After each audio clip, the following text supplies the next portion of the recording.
morning students. Today I teach you class 7 subject Sanskrit व्याकरण. Okay, Sanskrit व्याकरण second chapter name संधि प्रकरण. Okay, तो second chapter name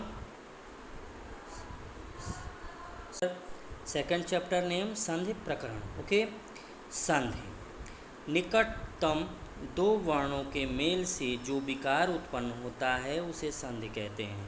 यानी दो वर्णों के मेल से, जैसे विद्या धन अर्थी मिलके क्या बना विद्यार्थी. इसमें आ प्लस अ मिलके क्या बनते हैं आ, यानी विद्या में आ और अर्थी में अ.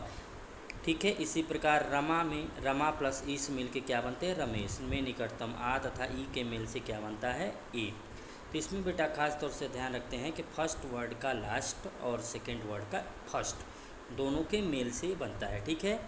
जैसे फर्स्ट वर्ड विद्या का लास्ट आ और अर्थी का फर्स्ट अ. अब संधि के भेद देखिए. संधि तीन प्रकार के होते हैं: स्वर संधि, व्यंजन संधि, विसर्ग संधि. स्वर संधि में आइए. स्वर संधि में जब परस्पर दो स्वरों के मेल से जो विकार उत्पन्न होता है उसे स्वर, यानी इसमें केवल स्वर ही मिलते हैं, स्वर. इसे अच संधि भी कहते हैं. जैसे शब्द और अर्थ. शब्द में भी देखिए लास्ट में अ शब्द अर्थ. तो अ प्लस अ मिलके क्या बन गया आ. ये ग्रामर है बेटा, इसे याद रखना कि अ और अ मिलके क्या बनता है आ. यानी हमेशा बड़े को ही प्रमुखता दी जाती है. तो बड़ा है ना यहाँ. शब्दार्थ बन गया. शब्द और अर्थ यानी शब्दार्थ थोड़े होगा. सार्थक वर्ड भी निकलना चाहिए बेटा. ऐसा नहीं कि शब्दार्थ लिख दो. तो शब्दार्थ कहीं होता है, शब्दार्थ होता है ना. देव प्लस ईश. अब देवीश थोड़े होता है, जहाँ भी होता है देवेश होता है. तो अ और ई मिलके यानी देव अ ईश मिलके क्या बन गया ए. ठीक इसी प्रकार सूर्योदय में भी आप व्यंजन संधि देखिए.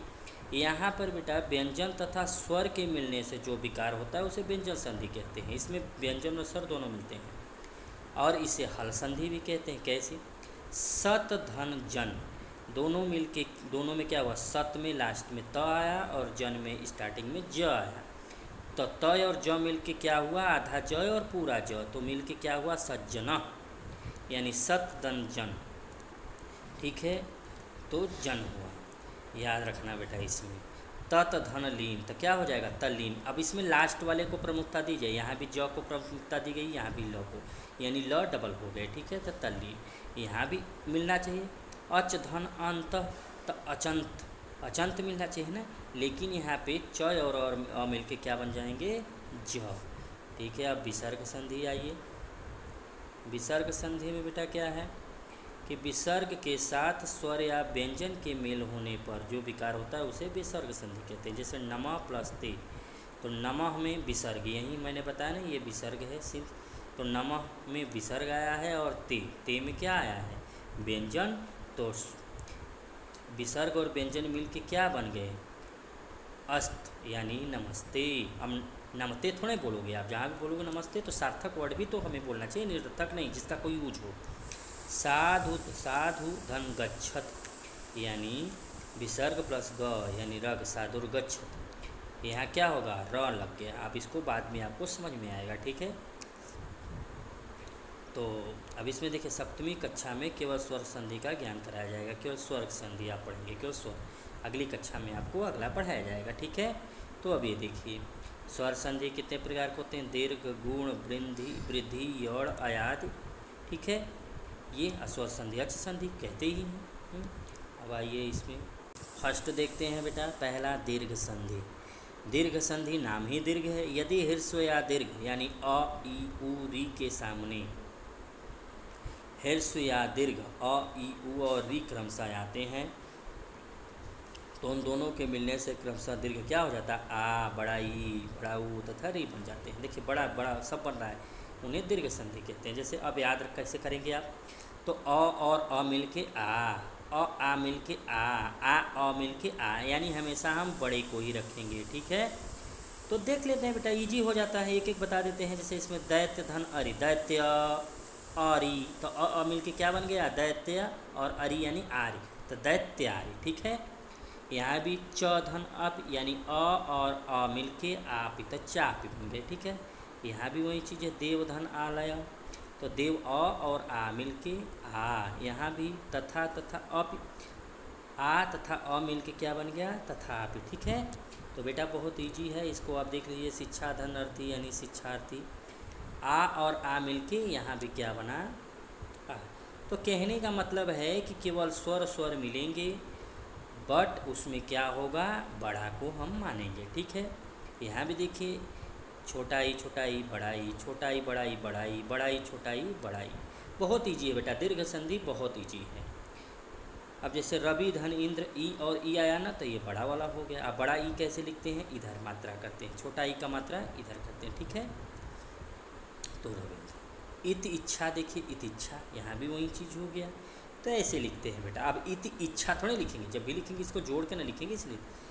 तो ये आप देख लीजिए, बहुत ईजी है बेटा इसमें, ये भी देवी धन इंद्र यानी देवेंद्र। चलिए नेक्स्ट, यहाँ भी देखिए बेटा, बड़ाई बड़ाई बड़ाई यानी देवी धन ईस, ई और ई मिल के क्या बन गया, बड़ाई। ऊ और ऊ बड़ाऊ, ऊ और बड़ाऊ बड़ाऊ, बड़ाऊ छोटाऊ बड़ाऊ। तो सब में ईजी है, बधु धन उपदेश। और याद रखिएगा आपको मात्रा में, जैसे ये देखिए ये खुला हुआ है तो ये बड़ा ऊ हो गया, और जो दबा हुआ है ना तो ये छोटा ऊ, इसको लिखते हैं। ठीक है, बड़ी ऐसे लिखते हैं और छोटी ऐसे लिखते हैं ना। तो याद रखना बेटा, इसमें बहुत ईजी है, हो जाएगा आपका, इसीलिए मैं इसको ज़्यादा नहीं समझा रहा हूँ, इसको पढ़ लीजिए, समझ में आ गया। अगर कोई डाउट हो तो मुझसे क्वेश्चन करिएगा बाद में। ठीक है, और री मिलके भी री बनता है ना, बहुत ईजी है। पितृधन ऋणम पितृणम यानी पितृधन ऋणम। अब यहाँ पे क्या हुआ, ऋण हुआ ना, तब पितृहणम। अब हमने क्यों किया हणम, क्योंकि री प्लस री मिलके री बना। अब हमको बोलने में तो री आ रहा है ना, इसीलिए। अब आइए गुण संधि।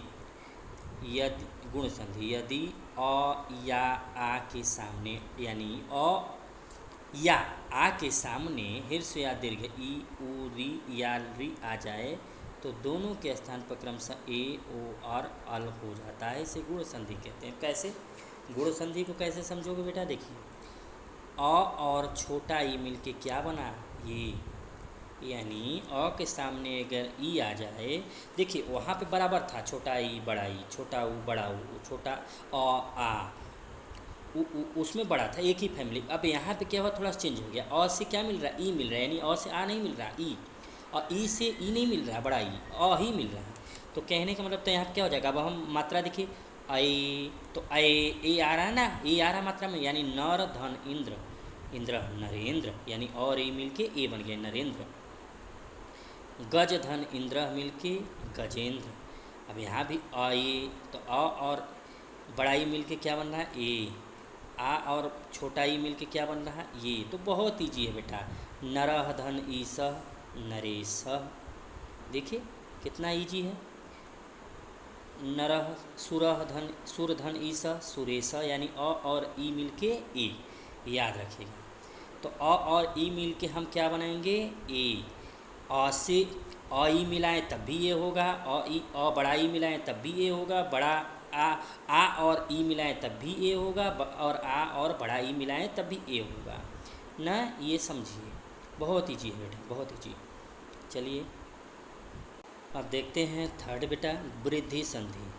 अब इसमें देखिए, अ या आ से आगे ए या ए आ जाए तो दोनों के मेल से ए हो जाता है, यानी बड़ा वाला ए, ऐनक।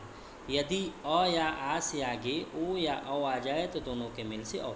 यहाँ भी बड़ा ही होगा, देखना बेटा, यहाँ भी बड़े को ही माना जा रहा है, बड़ा ये ऐनक और औरत वाला औ। ठीक है, तो अ और ए मिल के ए, अ और ए मिल के ए, आ और ए मिल के ए, अ और ओ मिल के औ। ठीक है, तो मम धन ए, यानी अ और ए मिल के क्या बना, मम में ए ए ओ में ए, तो मम। ठीक है, यहाँ भी जन और एकता, अ और ए मिल के आए।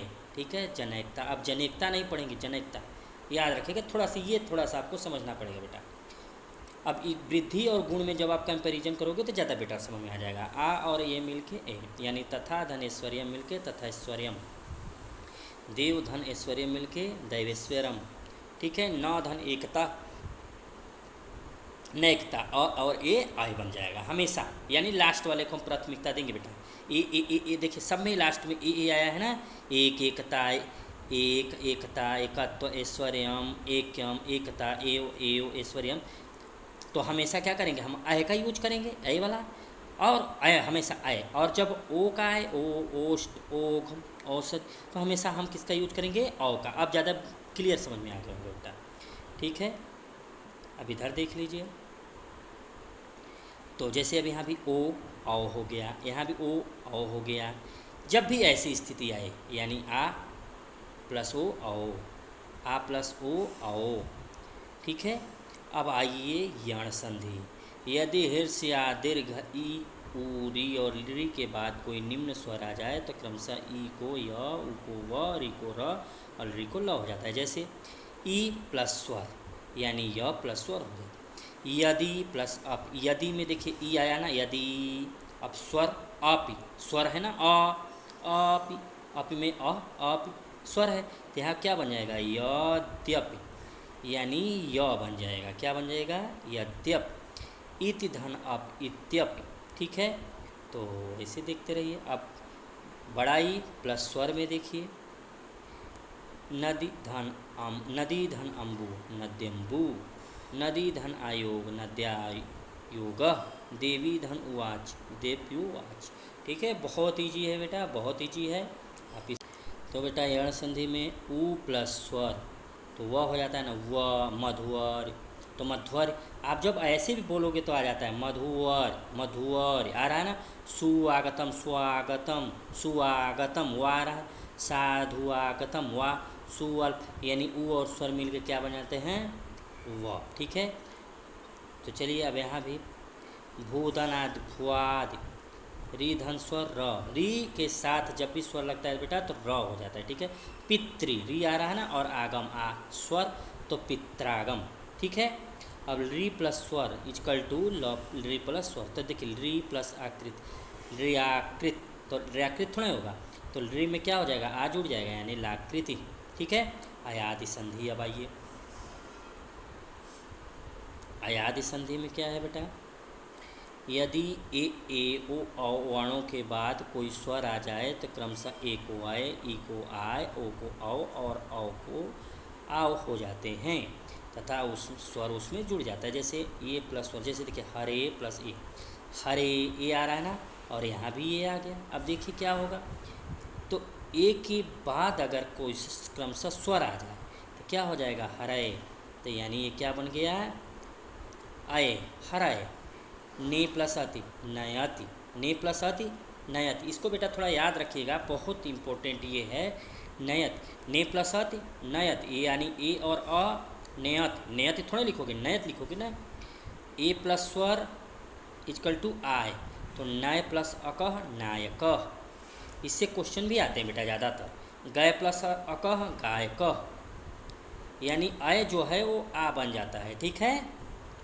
भो धन अनम, भवनम, पो धन अनः, पवनः, भो धन अति, भवत, चे धन अनम, चयनम, ठीक है। अब पौ धन अकह, पावक। ग्रामर आप याद कर लीजिएगा। अब देखिए संधि विच्छेद, तो बेटा अभी तक तो हम संधि करना सीखे, यानी कि एक कर लिए।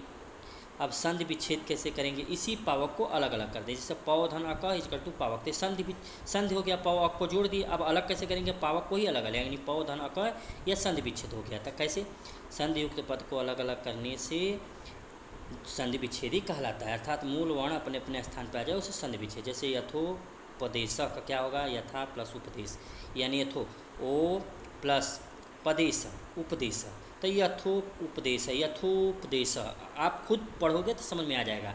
गणेश, गण धन ईश, गणेश। मनोहर, मनोहर, मन धन हर, स्वागतम, सुधन आगतम, ठीक है। संयोग देखिए, जब स्वर रहित अर्थात हलंत वर्ण अपने से बाद के स्वर के साथ जुड़ जाता है तो उसमें संयोग कहते हैं। जैसे सत्यम धन एव, सत्यमेव एक साथ जुड़ा है, सत्यमेव। अब देखिए, अब म यहाँ पे आ गया, एकम एव, एकमेव, अब म यहाँ पे आ गया सेकंड में, ठीक है। इसी तरीके से तमाद, तमाद। तो बेटा यहीं आपका ये चैप्टर कंप्लीट होता है। Okay, thank you.